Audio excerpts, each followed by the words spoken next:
then next step is you have to deposit. Ayan. So, how much yung ilalagay mo? Say for example, na ilalagay mo is $300. Ayan. So, ilalagay mo dito is 30,000 USC. So, cent account kasi siya. So, yung 300, ita-times mo sa 100 para maging cent account siya. So, 30,000. And then, kiklik lang natin, continue.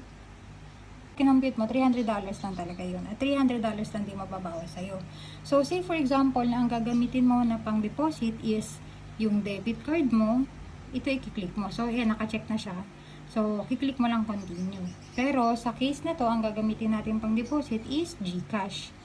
Okay, so pwede rin natin i-click tong local bank transfer. So, same lang yun kahit anong piliin mo. But remember that paano ka nagpasok ng pera, ganun ka rin makakapag-withdraw. Say for example, ang pinili mo is itong debit card.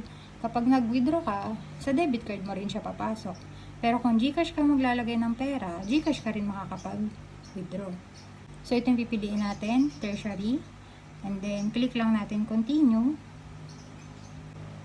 So, yan. So, sinasabi dito kung how much ibabawas sa'yo. Sa 30,000 USC or sa $300. Kiklik lang natin yung pay now. Ayan. So, meron two ways para makapag-deposit ka. First is pwedeng e-wallet. Tapos, pwede rin naman na QR code payment. So, kahit alin dyan sa dalawa na. Kasi pag kinlik mo yung e-wallet, pwede kang mag-redirect sa GCash. So, ibig sabihin, ma-open automatic yung GCash mo dito, tapos maglalagay ka ng password, saka yung OTP, yan. So, ganyan siya. Tapos, pwede rin naman na QR code payment. Paano naman yan, no? So, gagawin natin, generate ka lang ng QR, tapos generate QR code.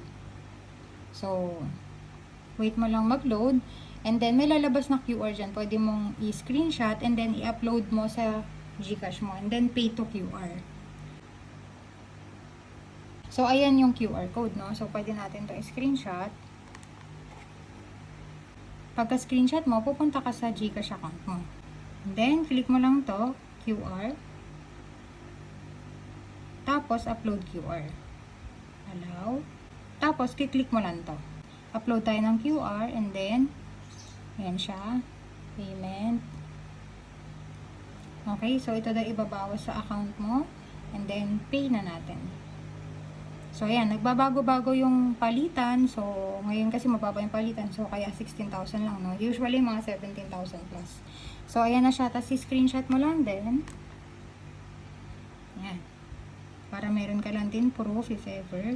So, ayan, okay na siya, no? So, since okay na siya, gagawin mo naman, ayan, automatic naman siya na mag-load ng sarili niya.